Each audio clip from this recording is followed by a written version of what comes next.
Let's also get in Venkat, Chary, who's former chairman of MCX and independent director at Financial Technologies as well. Mr. Chary, while we will talk about the Forward Market Commission and rest, but your name finds mention in the NSCL case. What has been your role in NSCL as an exchange? Zero. My role has been absolutely nothing whatever. Have absolutely nothing. I've had absolutely nothing to do with NSCL.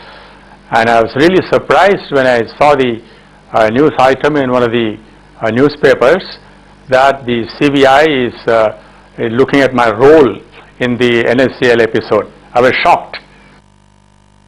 Mr. Chary, the holding structure of financial technology promoters has led to all group companies come under fire due to the NSCL issue. How do you look at that? NCDX was number one in the commodity market. ICICI Bank was driving it, and ICICI Bank, NSE, LIC and NABARD, each of them owned 15% equity in NCDX.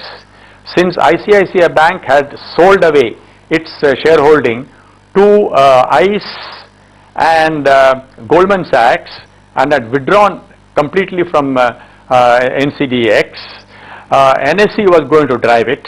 Now, NSE had 15% shareholding. In order to enable NSE to drive NCDX better, KP Krishnan proposed on file in writing.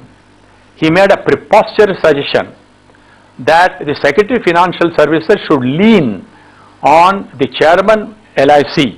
LIC is a public sector organization, and on chairman NABARD. NABARD again is a public sector organization, and ask them to part with 5 to 6% of their equity in NCDX in favor of National Stock Exchange, which would give National Stock Exchange something like 25-26% of the equity in NCDX, and that, according to KP Krishnan, would have enabled NSE to drive NCDX to give competition to MCX. Remember, NSE is a private organization, NCDX is a private company, and MCX is also a private company. What was the propriety of a government officer who had nothing to do with the commodities market making such a proposal in writing in a finance ministry file? And this noting by KP Krishnan was approved by Secretary Financial Services, the then Secretary Financial Services Vinod Rai, who later became the Controller and Auditor General of India. It was also approved by Subbarao, who was then the Finance Secretary of the Government of India, later became the Governor of the Reserve Bank of India a few months later, and it was also approved by the Finance Minister of India, Mr. P. Chidambaram.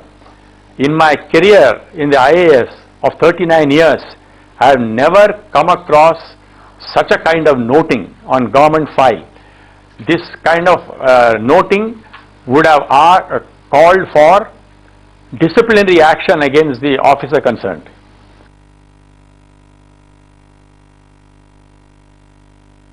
Mr. Chary, you have mentioned that officials from Finance Ministry have played favorites. You just said that when it came to the national commodity exchanges. How would you look at all of that, and do you think that now that we have changed places from Consumer Affairs Ministry to Finance Ministry, it would really change things for commodities? The ordinance could not be translated into law because the UPA 1 government went out of office in 2004, and again it was revived, and then a parliamentary committee went into that amendment act. It was not translated into act which would have strengthened the hands of FMC as a regulator. I really do not know. Nothing has happened in the last 6 months since FMC was transferred to the Finance Ministry. I do not think anything will happen now that we are now in the election mode, and for the next 6 months nothing will happen because the new government will have to come and they will have to get their act together, and therefore in the meanwhile the volume of trading in the commodity market, which as I told you at one time was 1,20,000 crores on a single day, it has fallen to something like 20,000 crores. The first whammy was delivered by the finance minister by imposing a commodity transaction tax on the transactions in the commodity derivatives business. That straight away brought down the average of 80,000 crores per day to something like 40,000 crores. The unfortunate NSCL episode has further decimated the volume of trading of the commodities business to something like 20,000 crores today, and that is where we are standing. In fact, last year it looked, if the FCRA amendment bill had come through, then there was every possibility of the MCX becoming, it was number 3 in the world, it could easily have become number 1 commodity exchange in the world. I do not think that in the immediately foreseeable future that the commodity business will revive. Final question then, Mr. Chary. So now the commodity derivatives have come under Finance Ministry. Do you foresee some positive changes or the way of functioning change here? Let us see what they do. As I told you, the volumes have come down to 20,000 crores.